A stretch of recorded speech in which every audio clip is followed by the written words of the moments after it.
Hello student, आप सभी का आपके अपने YouTube चैनल MA स्टडी में स्वागत है। चलिए आज हम लोग नया टॉपिक स्टार्ट करने जा रहे हैं, लिमिट, सीमा। तो एक्चुअल में लिमिट या सीमा का प्रयोग हम लोग क्यों करते हैं, कैसे करते हैं और किस लिए करते हैं, तो इसके बारे में आज हम लोग जानते हैं कि लिमिट का प्रयोग कब, क्यों और कैसे किया जाता है। सबसे बहुत जरूरी है कि हम लोग जो भी टॉपिक पढ़े उसके बारे में मुझे पता होना चाहिए कि वह टॉपिक क्यों पढ़ रहे हैं, कहां पर उसका प्रयोग किया जाएगा। क्लियर है?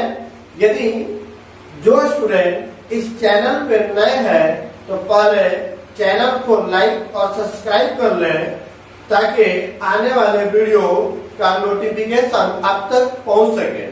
चलिए हम लोग स्टार्ट करते हैं। लिमिट के बारे में देखते हैं कि लिमिट क्या होता है, क्यों पढ़ते हैं। लेट्स सपोज आपको एक फंक्शन दिया गया है f of x is equal to x square minus 1 बटा में x माइनस 1। हम लोग एक एग्जाम्पल के माध्यम से देखते हैं कि लिमिट एक्चुअल में होता क्या है, उसको क्यों हम लोग पढ़ने की जरूरत पड़ा। तो अब देखते हैं, यदि आपको एक फंक्शन दिया गया है f of x is equal to x square minus 1 बटा में x माइनस 1। क्लियर है? अब पूछा जाए कि इस फंक्शन का वैल्यू x इक्वल टू 1 पर क्या होगा, मतलब x का वैल्यू 1 जब पुट करेंगे तो f of x का वैल्यू क्या होगा, आपको ये बताना है। तो चले आप लोग बताइए क्या होगा। x का वैल्यू फंक्शन में 1 पुट करेंगे तो 0 होगा, लेकिन तो 0 नहीं हो रहा है। देखें x का वैल्यू 1 पुट करेंगे तो 1 का स्क्वायर 1 माइनस 1 0 बटा में 1 माइनस 1 0। तो यह टर्म जो है आपका बन गया 0/0 के फॉर्म में। तो क्या 0/0 0 के बराबर होगा? नहीं होगा। देखें यदि आपको 0 के बटा में किसी भी नंबर के बटा में 0 हो तो उसको आप बोल सकते हैं इनफाइनाइट, और ये भी बोल सकते हैं कि 0 बटा में कोई संख्या हो तो वह वैल्यू क्या होता है? 0। तो आप एक कंडीशन में बोल रहे हैं कि इनफाइनाइट होगा, दूसरे कंडीशन में बोल रहे हैं कि 0 होगा। तो क्या यहाँ पर दिए गए फंक्शन का वैल्यू x इक्वल टू 1 पे डिफाइन हो पा रहा है? क्या मैं उसके बारे में एक्चुअल में बता रहा हूँ कि उसका वैल्यू क्या होगा? नहीं पता है। उसे हम लोग बोलते हैं अनडिटरमिनेट फॉर्म, मीनिंगलेस फॉर्म। मतलब क्या हुआ कि x इक्वल टू 1 पर इस फंक्शन का वैल्यू हम लोग नहीं डिसाइड कर सकते हैं कि इस फंक्शन का वैल्यू क्या होगा। तो ऐसे क्वेश्चंस को, ऐसे फंक्शन को आपको बोला जाए कि आप उसको सोल्व करके x का f of x का वैल्यू निकालें, तब एक माइंड में सवाल उठता होगा कि कोई ना कोई तरीका तो होगा जरूर जिससे इस फंक्शन को सोल्व करें। हाँ, तो एक तरीका है जिसके बारे में हम लोग देखते हैं। अब मैं यहाँ पर थोड़ा सा समझने की कोशिश करिएगा। x का वैल्यू मैंने यहाँ पे पुट किया तो जो कि मीनिंगलेस आया, जिसके बारे में किसी तरह का कोई एग्जैक्ट इंफॉर्मेशन नहीं मिल पा रहा है। तो अब देखते हैं, हम लोग x का वैल्यू 1 के अप्रोच लेते हैं, उसके सन्निकट मान लेते हैं और उस मान को चेक करते हैं कि f of x का वैल्यू क्या हो रहा है। तो चलिए आप पुट करके देखते हैं। यहाँ पर समझिएगा, मैं लिमिट को आपको बताने का कोशिश कर रहा हूँ कि एक्चुअल में होता क्या है, कैसे इसको समझने की कोशिश करेंगे। आप लोग देखेंगे यहाँ पे, देखिए x का वैल्यू मैंने लेट सपोज पुट कर लिया 0.1। तब देखते हैं कि f of x का वैल्यू, f of x का वैल्यू क्या है? x का वैल्यू मैंने 0.1 का स्क्वायर और यहाँ पर -1 डिवाइड बाय 0.1 माइनस 1। इसको सोल्व करने पर आप प्राप्त करेंगे कि 1.1 आएगा। चले उसी प्रकार मैं बोलूं कि x का वैल्यू यदि मैं ले लूं 0.2, तो एफ ऑफ एक्स का वैल्यू क्या होगा 0.2 का स्क्वायर माइनस 1 डिवाइड बाय यहाँ पर आएगा 0.2 माइनस 1। सोल्व करेंगे तो आप प्राप्त करेंगे 1.2 और x का वैल्यू मैंने पुट कर लिया 0.5। तो देखते हैं अब फंक्शन में पुट करिए 0.5 का square minus 1 divide bye 0.5 minus 1। तो इसको सोल्व करने पर आप प्राप्त करेंगे 1। यहाँ मैं कर क्या रहा हूँ, मैं चेक कर रहा हूँ कि x का एग्जैक्ट वैल्यू मैंने 1 पुट किया तो वहां पर फंक्शन तो मुझे पता ही नहीं चल रहा है उसका वैल्यू क्या होगा। तो मैं फंक्शन का वैल्यू निकालने के लिए उस पार्टिकुलर वैल्यू के आसपास उसके निकटतम वैल्यू पर देख रहे हैं कि वास्तव में फंक्शन का वैल्यू क्या हो रहा है। चलिए अब देखते हैं, यदि मैं x का वैल्यू पुट कर दूं 0.n तो बताइए फंक्शन का वैल्यू क्या होगा 0.8 का square minus 1 divide bye 0.8 minus 1। इसको सोल्व करने पर आप प्राप्त करेंगे 1.8। सेम x इक्वल टू 0.9 पर देखेंगे तो पुट करिए 0.9 का square minus 1 divide bye 0.9 minus 1। यहाँ पर आपको मिलेगा 1.9।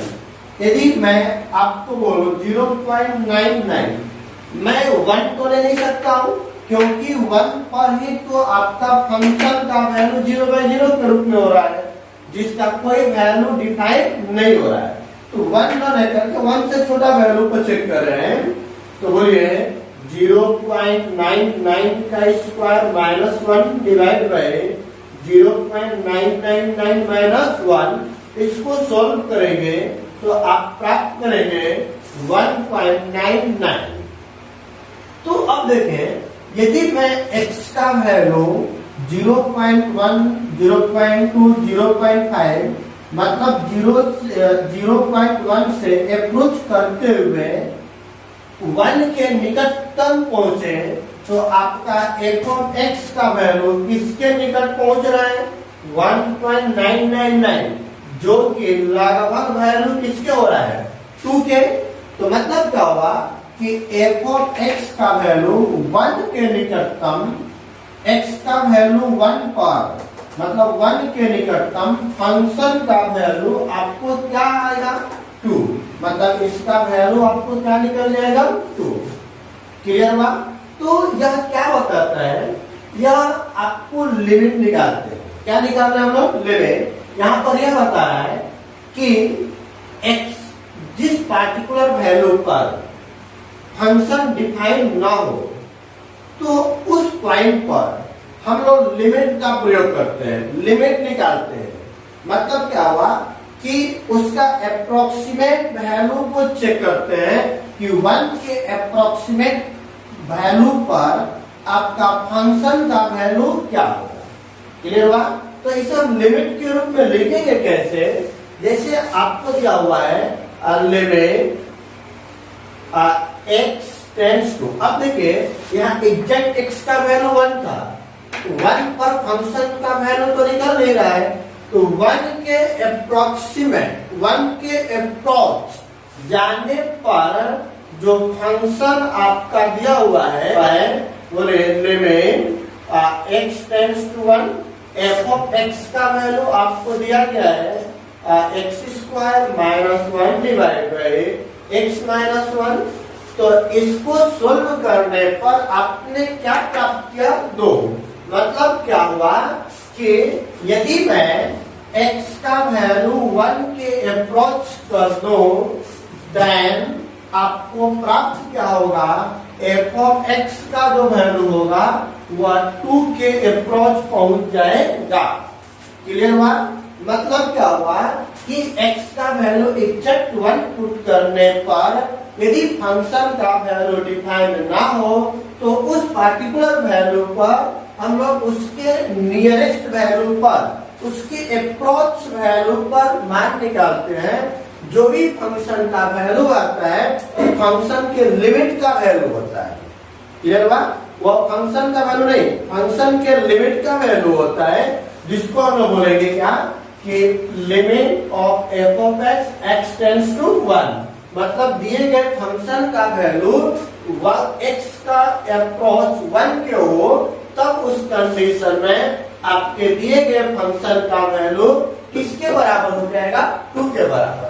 फिर से समझेंगे, आपके एग्जैक्ट x का वैल्यू में 1 पुट किया तो उस कंडीशन पे आपके फंक्शन का जो वैल्यू है वह नॉट डिफाइंड हो रहा था, क्योंकि वह कौन सा फॉर्म में हो रहा था? 0/0।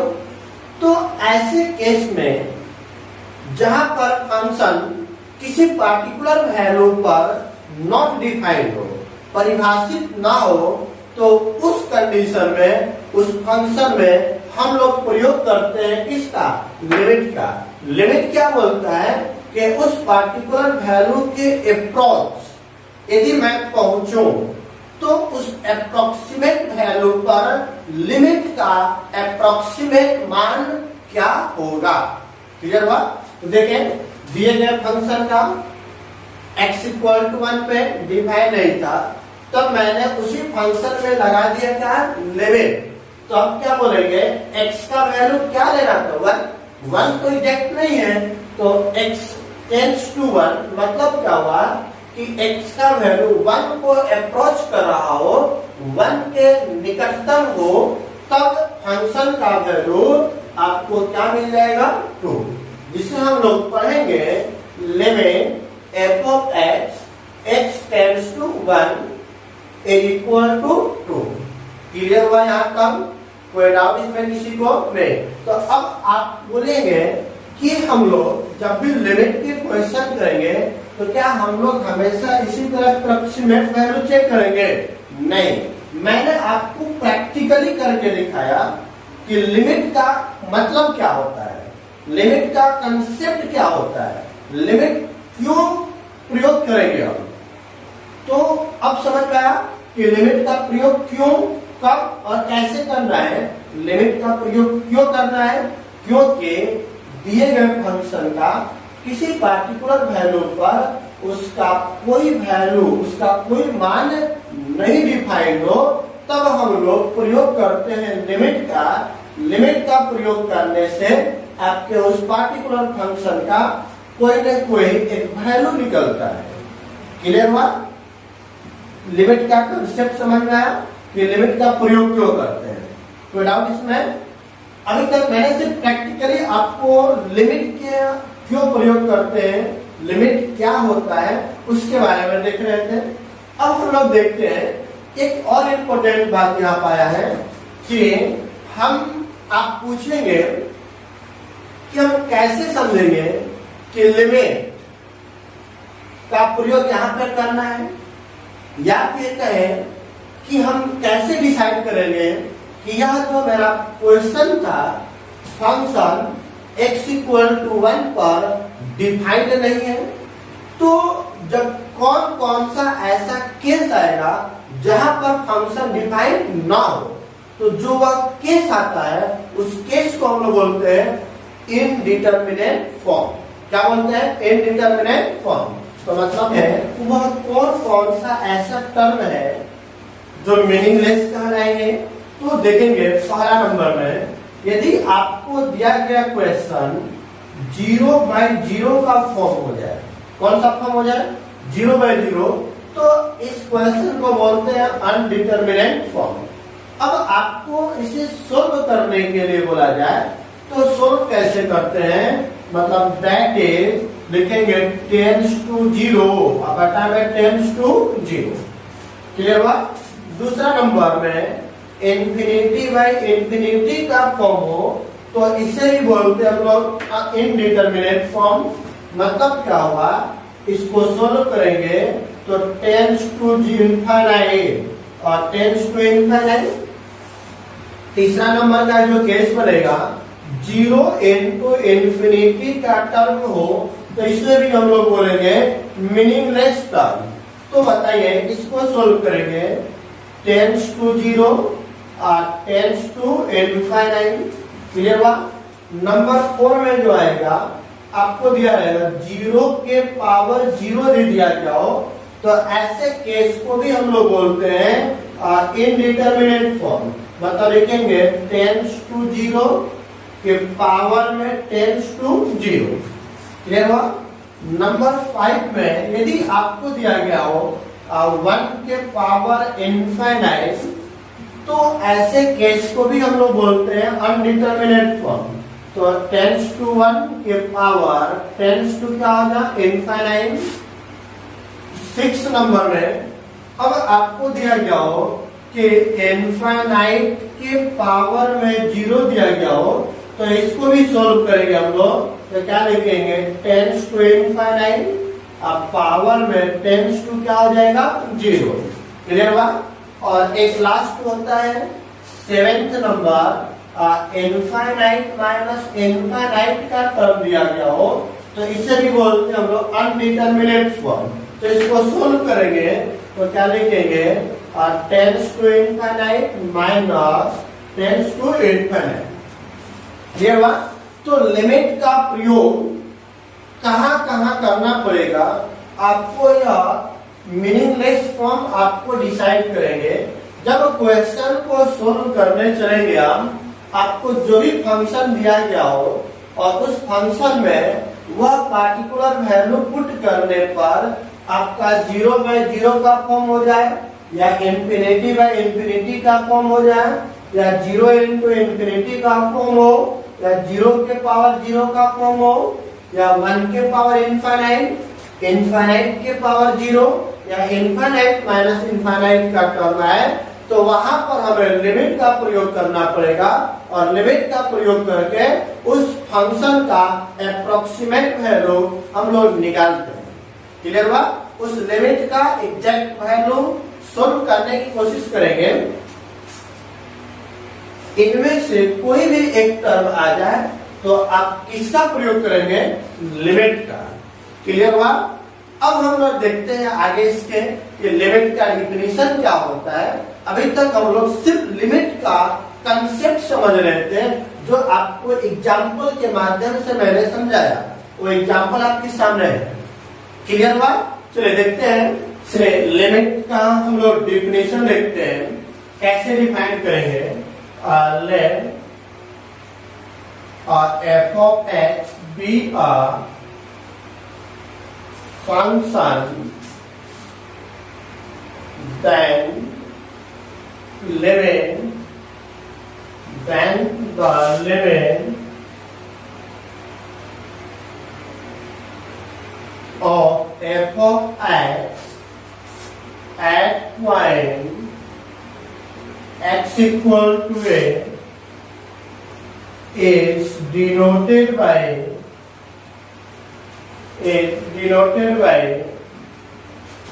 limit x tends to a f of x. It means that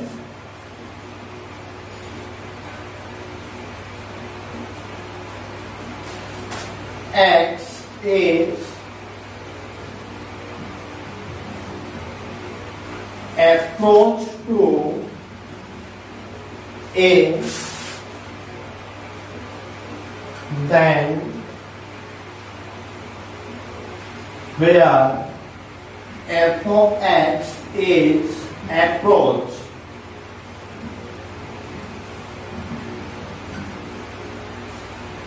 चलिए देखते हैं क्या दिया हुआ है यहाँ पर। let f of x be a function, then the limit of f of x at point x equal to a। मैंने अभी बताया कि एक फंक्शन आपको क्या दिया गया है, एक फॉर्मूला जो दिया गया था x स्क्वायर माइनस 1 बटा में x माइनस 1, दिया गया फंक्शन किसी पॉइंट पर, तो वहां पर मैंने 1 पे चेक किया था। यहाँ पे क्या दिया हुआ है at point x equal to a।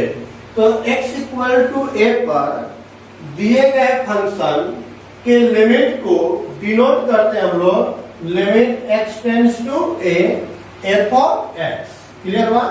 Limit x tends to F of, यहाँ पे समझेंगे हम लोग अभी क्या पढ़े थे, लिमिट x टेंड्स टू 1 और एफ ऑफ x लिखे थे, जिसके जगह पर वैल्यू लिखा तो मैंने x स्क्वायर माइनस 1 बटा में x माइनस 1।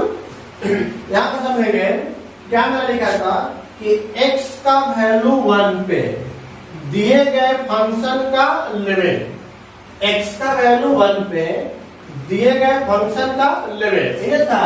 यहाँ पे देखिए at point x equal to a, x equal to a, यहाँ पे x इक्वल टू 1 था। अब वहां पे मैं थ्योरी में लिख रहा हूँ x इक्वल टू a पर दिए गए फंक्शन के लिमिट को डिनोट करते हैं, किससे डिनोट करेंगे हम लोग, limit of F of x and x tends to a। Clear हुआ यहाँ तक? तो अब इसमें दिए गए बिंदु पर फंक्शन का लिमिट को डिनोट करते हैं limit of F of x tends to a and it means that, इसका मतलब क्या हुआ कि when जब x is approach to a, जब x 1 के अप्रोच कर रहा था, मतलब यहाँ पर x a के अप्रोच कर रहा है, तो उस कंडीशन में इस फंक्शन का मान क्या होगा। यहाँ पर मैंने बताया था जब x 1 के अप्रोच कर रहा था तो उस कंडीशन में इस फंक्शन का मान क्या निकला था, 2। तो लेट्स सपोज जब x का वैल्यू a को अप्रोच कर रहा हो, then where f of x is approaching, तब एफ ऑफ एक्स कहाँ अप्रोच कर रहा हो, तो मान लेते हैं क्या है l, तो इसको अप्रोच टू l। क्लियर हुआ? अब इसको रीड कैसे करेंगे, रीड एक्स देखते हैं। देखिए बोलेंगे लिमिट, पहले इस लाइन को limit of F of x, limit of F of x, अब बोले x टेंड्स टू a, लिखेंगे x tends to a। Clear हुआ? किसके बराबर है, l के, इक्वल टू l। क्लियर हुआ? जो l होता है यह आपका यूनिक वैल्यू होता है, मतलब वह चेंज नहीं करता है। तो लिख देंगे कि where l is unique. Clear हुआ? तो डाउट इसमें फिर से लिखेंगे, जब x दिए गए x का वैल्यू a पर, उसके फंक्शन का जो लिमिट होता है उसको डिनोट करते हैं limit of F of x tends to a is equal to l। कोई डाउट? कोई डाउट? कोई डाउट? समझ में आ रहा है थोड़ा सा, चलिए समझ में आ जाएगा। अब बताइए एंड इट मीन्स दैट, इसका मतलब क्या है, when x is approach to a, तो आपके फंक्शन का वैल्यू अप्रोच कर रहा है किसके तरफ, l की तरफ, जो हम लोग एग्जाम्पल में ऑलरेडी से पहले समझे थे कैसे अप्रोच कर रहा था। और उसको पढ़ने का जो तरीका था, limit of F of x as tends to a is equal to l, जो l क्या है, आपका यूनिक वैल्यू है। अब देखते हैं इसका, चलिए अब देखेंगे। यहाँ से मैं एक डायग्राम बना रहा हूँ, डायग्राम के माध्यम से आपको बताने का कोशिश करूंगा। चलिए लेट सपोज आपको फंक्शन दिया हुआ है जो कि आपको एफ ऑफ एक्स है, एक फंक्शन आपको मान करते दिया हुआ है, किसी एक बिंदु पर x बराबर a मान लिया मैंने x एक्सिस पर। इस पॉइंट पर लिमिट को निकालने का क्या क्या तरीका हो सकता है, लिमिट को अप्रोच करने का क्या क्या तरीका हो सकता है, क्योंकि हम लोग लिमिट का मतलब ये होता है x उस पार्टिकुलर वैल्यू को अप्रोच करना। तो अप्रोच करने का, उसके यहाँ पहुंचने का क्या क्या संभव तरीका हो सकता है, बताइए। कुछ आप बताइए, कुछ मैं बता रहा हूं, बताइए क्या क्या तरीका हो सकता है। फिर से देखें कि x इक्वल टू a पर पहुंचने का मतलब उसको अप्रोच करने का क्या क्या तरीका हो सकता है, क्योंकि हमें लिमिट में x का वैल्यू a एग्जैक्ट नहीं होता है, वहां पर हम लोग अप्रोच करते हैं। तो अप्रोच करने का क्या क्या तरीका हो सकता है, तो बताइए कि क्या क्या तरीका हो सकता है, बताइए, कुछ तो कहिए, कुछ कहिए। चलिए देखते हैं। अब बताइए यहाँ पे जो हमें इसी पार्टिकुलर वैल्यू को जानना है, तो मैं बोलूं कि आप लेफ्ट साइड से चले जाइए, उसके यहाँ चले जाएंगे तो लेफ्ट साइड को क्या बोलते हैं, लेफ्ट हैंड साइड। तो साइड नहीं पढ़ रहे हम लोग, क्या पढ़ रहे हैं, लिमिट, तो बोलेंगे लेफ्ट हैंड लिमिट। तो मतलब इस पॉइंट पर अप्रोच करने का, इस पॉइंट पर अप्रोच करने का एक तरीका हो गया, अप्रोच कर रहा है। तो यह कौन सा तरीका हुआ, लेफ्ट हैंड साइड, क्योंकि हम लोग लेफ्ट से जा रहे हैं। तो मतलब पहला टाइप क्या हो जाएगा, लेफ्ट हैंड साइड, जिसको डिनोट करते हैं LHL। अब दूसरा तरीका क्या हो सकता है, मैं बोलूं कि इस पॉइंट पर पहुंचने का राइट साइड से भी तो आ सकते हैं। तो राइट साइड से आइएगा तो क्या बोलेंगे, राइट हैंड क्या लिमिट।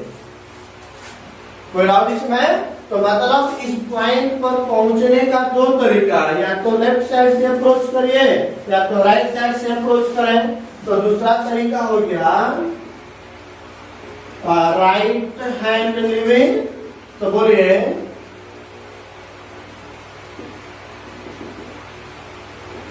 तो क्या हो जाएगा, राइट हैंड लिमिट। क्लियर माना जी? क्या इसके अलावा कुछ और भी तरीके हो सकते हैं? बिल्कुल नहीं। एक्स एक्सिस पर आप या तो राइट से जाइए या तो लेफ्ट से जाइए, इसके अलावा किसी बिंदु को अप्रोच करने का कोई तरीका नहीं है। तो मतलब हमारे पास लिमिट कितने प्रकार का हो गया, दो प्रकार का। कौन कौन सा, लेफ्ट हैंड लिमिट और राइट हैंड लिमिट। क्लियर हुआ? कोई डाउट इसमें? चलिए अब आगे देखते हैं हम लोग लेफ्ट हैंड लिमिट, जिसको बोलते हैं LHL। क्या होता है, देखिए वी राइट, हम लोग लिखते हैं limit of f of x tends to a। यदि इसको हटा दिए तो यही पहले हम लोग डिफिनेशन में पढ़े थे, जो किसके बराबर है, a के। लेकिन जो हम लोग लिमिट पढ़ रहे हैं वह कौन सा लिमिट पढ़ रहे हैं, लेफ्ट हैंड। तो लेफ्ट साइड से इस a को हम लेफ्ट साइड से अप्रोच करेंगे तो लेफ्ट साइड में जो भी वैल्यू होगा इस a से छोटा होगा कि बड़ा होगा, छोटा। तो छोटे के लिए हम लोग चिन्ह लगाते हैं, क्या चीज, माइनस। तो पढ़ेंगे, देखिए रीड एज, क्या पढ़ेंगे, limit of f of x, देखिए limit of f of x at x tends to a। Clear हुआ?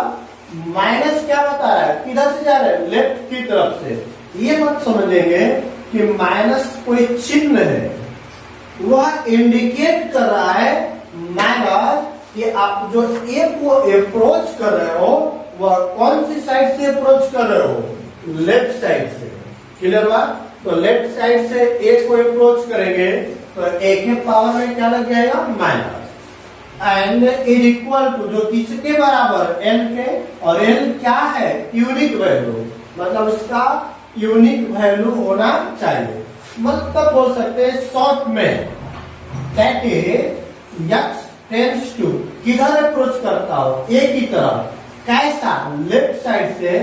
देन तब आपके फंक्शन का वैल्यू क्या हो जाए, एल।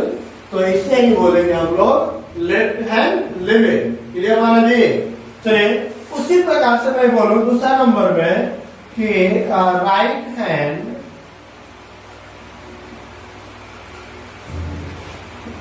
लिमिट, मतलब क्या हो जाएगा, RHL। तो अब बताइए, ऊपर दिया हुआ है डिफिनेशन, सेम चीज होगा, बस माइनस की जगह पे क्या लग जाएगा, प्लस। तो क्या लिखेंगे, वी राइट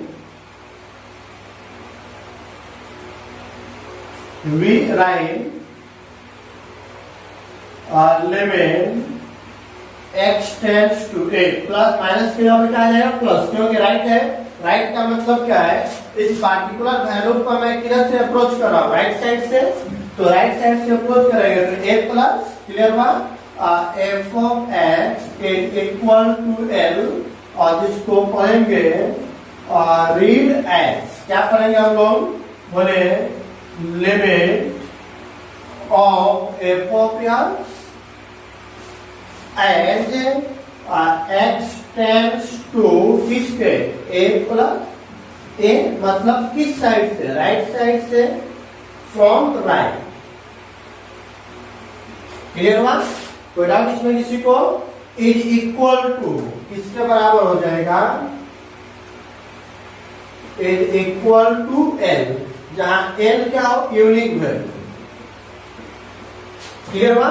तो शॉर्ट में हम लोग क्या लिख सकते हैं कि x अप्रोच करता हो किसके तरफ, a प्लस, तब बोलेंगे कि f ऑफ x किसको अप्रोच करेगा, l को, तब ऐसे लिमिट को क्या बोलेंगे, राइट हैंड लिमिट।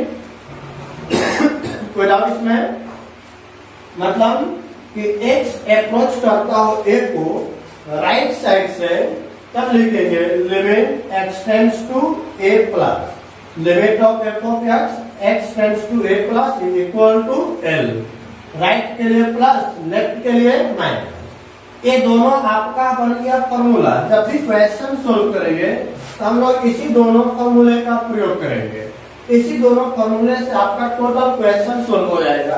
कोई डाउट इसमें, सिंपल सा लिमिट कितने प्रकार के हो गया, दो प्रकार के, लेफ्ट हैंड लिमिट और राइट हैंड लिमिट, जिसका फॉर्मूला क्या बन गया, limit x tends to a f of x tends to a minus is equal to l, left hand limit के लिए, और राइट हैंड लिमिट के लिए limit f of x tends to a plus is equal to l। कोई doubt इसमें किसी को नहीं। चलिए अब अगले क्लास में हम लोग इससे रिलेटेड न्यूमेरिकल करेंगे। Thank you.